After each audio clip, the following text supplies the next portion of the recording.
যুদ্ধ হয় ইউক্রেনে, দাম বাড়ে কারণ বাজারে, এরকম পরিস্থিতি হয়।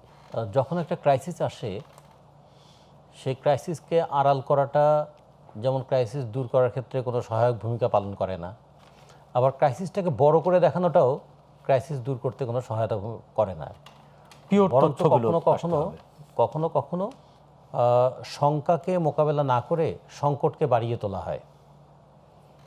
শঙ্কা আছে তেলের, এখন সেটা থেকে কি কি সংকট হতে পারে, সরকারের তো দায়িত্বটা ম্যানেজ করা। প্রবলেমটা গ্লোবাল, কিন্তু ম্যানেজমেন্টটা তো লোকাল হতে হবে। প্রত্যেকটা দেশ, নেপাল কি, বিকজ প্রবলেমটা তো লোকাল হবে। নেপাল কি তার প্রবলেম সলভ করছে না? শ্রীলঙ্কা করছে না, পাকিস্তান করছে না, ভারত করছে না, মালদ্বীপ করছে না। আমি যদি অন্য দেশগুলোর কথা নাই বা বলি, কিংবা পাওয়ার হাংরি কান্ট্রি বলতে চীনকে যদি বলি, সবচেয়ে বেশি তেল যার লাগে, সবচেয়ে বেশি তার জ্বালানি লাগে, সেই চীন কি সেটা ম্যানেজ করার চেষ্টা করছে না? তো ফলে প্রত্যেকটা দেশ তার মতো করে প্রবলেমগুলোকে হ্যান্ডেল করে। এখন রাষ্ট্রের একটা দায়িত্ব থাকে, সরকারের একটা ভূমিকা থাকে। রাষ্ট্রের দায়িত্ব হচ্ছে জনগণের সর্বাধিক সুবিধা নিশ্চিত করা, আর সরকার হচ্ছে কাস্টোডিয়ান অফ দ্য স্টেট, সেটাকে এক্সিকিউট করে। কারণ যুদ্ধটা আমরা করিনি, কিন্তু যুদ্ধের আঘাত থেকে আমরা মুক্ত থাকতে পারবো না, এই বিবেচনাটা নিতে হবে। প্রতি মাসে আমার ডিজেল কত লাগে? 4.5 লাখ টন ডিজেল লাগে প্রতি মাসে। প্রতি মাসে আমাদের পেট্রোল অকটেন কত লাগে? 45,000 থেকে 48,000 টন করে পেট্রোল অথবা অকটেন আমাদের লাগে। বিদ্যুৎ উৎপাদন করতে গেলে ফার্নেস অয়েল কত লাগে? সেটা আসার উৎস কি?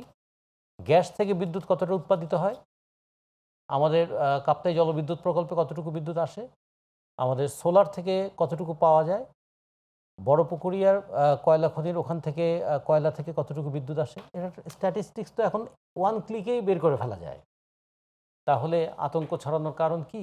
অথবা অতিরিক্ত আশাবাদ দেখানোই বা? এটা কি গণমাধ্যমও অতিরঞ্জিত করছে কিছু কিছু ক্ষেত্রে? আপনার কাছে সেটার বিচার গণমাধ্যম করবে, কিন্তু আমরা যেটা বলতে চাই, রাজনৈতিক দল হিসেবে বাসদের পক্ষ থেকে আমরা কি বলবো, ট্রান্সপারেন্সি সমস্ত ক্ষেত্রে থাকা দরকার।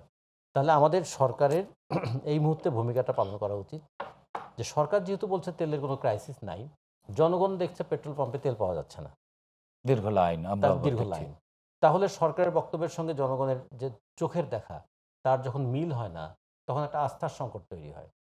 আবার দেখা যাচ্ছে এই তেলের বোতল পাওয়া যাচ্ছে কখনো কখনো দোকানে, গলিতে, কখনো কখনো কারো বাড়িতে, কখনো মাটির নিচে। আমাদের দেশে তেলের খনি নাই, কিন্তু দেখা গেলো তেলের ড্রাম সহ খনি আছে আমাদের এখানে। সেগুলো কেন হলো? তাহলে পেট্রোল পাম্প থেকে তেলটা ওই মাটির নিচে গেল কেন? এগুলো তো সরকারের এজেন্সিগুলোই ফাইন্ড আউট করছে। সেটাই, এগুলো যদি করা যায়। আর দ্বিতীয়ত, জনগণের কাছে যদি অ্যাপিলটা সরকারের দিক থেকে আসে যে এই বৈশ্বিক সংকটটা আমাদের মোকাবেলা করতে হবে, আসুন আমরা সবাই মিলে কে কীভাবে ভূমিকা পালন করতে পারি। বিদ্যুৎ ছাড়া আমাদের এক পা এগোনোর উপায় নেই। ইভেন আমাদের এই ঢাকা শহরে শুধু মোবাইল চার্জ দিতে গিয়ে আমাদের প্রায় ধরুন 4 কোটি যদি মোবাইল সেটকে চার্জ দিতে হয়, এবং সেই চার্জের জন্য যদি 22 ওয়াট করে বিদ্যুৎ লাগে, মানে কিলোওয়াট না, 22 ওয়াট করে বিদ্যুৎ লাগে, তাহলে কি পরিমাণ বিদ্যুৎ লাগবে? আচ্ছা, মোবাইল নেটওয়ার্কগুলো চালু করতে গেলে কি পরিমাণ বিদ্যুৎ লাগবে? বিদ্যুৎ না থাকলে সেখানে কতটুকু জ্বালানি তেল লাগে? এত সমস্ত কিছু তো আপনি হিসাব করে বের করতে হবে। করে তারপরে কোনটাকে আপনি প্রায়োরিটি দেবেন? আপনি কি স্কুল বন্ধ করাটাকে প্রায়োরিটি দেবেন? আপনি কি হাসপাতালের সার্ভিসটাকে প্রায়োরিটি দেবেন? আপনি কি ভবিষ্যতে যে বোরো ধান উৎপাদন হতে যাচ্ছে, আমাদের যে প্রতি একরে প্রায় 16 বার করে সেচ দিতে হয় জমিতে বোরো ধানের সময়, যখন শীষ আসার সময়টা হবে, যখন ধানের মধ্যে মধুটা তৈরি হবে, সেই সময় পানির অভাব হলে ধান চিটা হয়ে যেতে পারে। তাহলে আমার কি সেটাকে গুরুত্বের মধ্যে নিতে হবে না? তাহলে আমাদের 14 থেকে 15 লক্ষ টন আমাদের ডিজেল লাগে আমাদের কৃষির জন্য। তার মধ্যে আগামী 6 মাসে 7 থেকে 8 লক্ষ টন ডিজেল লাগবে। এই ডিজেলটা কি তৈরি করা, মানে সরবরাহ করা দরকার হবে না? ফলে আজকে যেটা বলেছেন ব্যবসায়ীদের প্রতিনিধি, যে আগামী 3 মাসের মধ্যে দেশ নাকি জ্বালানি শূন্য হয়ে যাবে, এটাও আবার অতি ভীতির এক ধরনের প্যানিক ছড়ানো। আচ্ছা, জ্বালানি শূন্য হবে কেন? 3 মাসে কি বাংলাদেশ কোনো জ্বালানি কিনবে না? আমরা তো প্রতিনিয়ত দেখছি আসছে, শিপমেন্ট আসছে। এখন কথা হচ্ছে যে ম্যানেজমেন্টের ত্রুটিটা কোথায়? তেল কেনার প্রয়োজনীয় টাকা আছে কিনা?